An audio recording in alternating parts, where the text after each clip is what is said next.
de Will devant un juge. Le professeur était stupéfait, son admiration se lisant sur son visage. Mais cette fois, Will ne s'en tirerait pas si facilement. Il fut arrêté avec une caution élevée qu'il ne pouvait payer. C'est alors que le professeur intervint. Il voulait aider ce jeune homme, et voir de quoi il était vraiment capable. Le juge accepta de libérer Will sous caution, à deux conditions. Premièrement, il devait rencontrer le professeur chaque semaine, pour étudier les mathématiques avancées. Deuxièmement, il devait suivre des séances de thérapie. Will détestait l'idée de voir un thérapeute. Mais, c'est mieux que de rester en prison. Et bientôt, il commença à montrer au professeur à quel point il était brillant. N'importe quelle équation, aussi complexe soit-elle, Will la résolvait en quelques minutes, parfois plus vite que le professeur ne pouvait suivre. Le professeur posa une main sur l'épaule de Will. Il voyait un avenir pour ce jeune homme. Mais Will était têtu. Il refusait de laisser quiconque s'approcher de son esprit, ou de son cœur. À chaque rencontre avec un thérapeute, il repérait leurs points faibles, et utilisait leurs propres mots contre eux. Il poussa chacun d'eux à leurs limites. 5 thérapeutes essayèrent et échouèrent. Personne ne parvint à percer sa carapace. Alors le professeur se tourna vers son vieil ami universitaire, Sean. Sean avait lui-même été sur la voie de la renommée.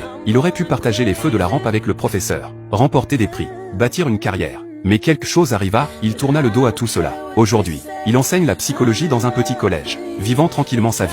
Il ne voulait pas prendre Will en charge, mais le professeur insista. Will était un génie unique en son genre. S'ils abandonnaient, le monde perdrait quelque chose de véritablement spécial. Finalement, Sean accepta, mais Will l'accueillit avec la même froideur. Avant que Sean ne puisse dire un mot, Will fit le tour de la pièce, l'inspectant comme un détective.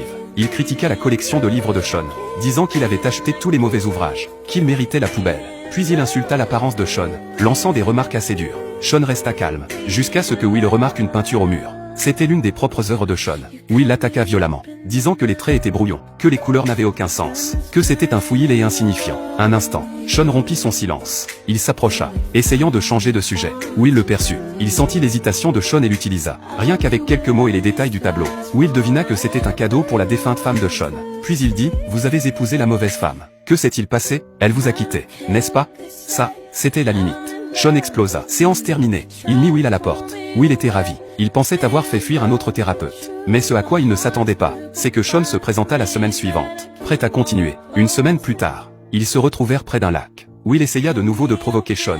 Mais cette fois, Sean dit quelque chose de différent. Quelque chose qui changerait la vie de Will pour toujours. Vous voulez savoir la suite? Suivez-moi. Je partagerai la fin de l'histoire très bientôt.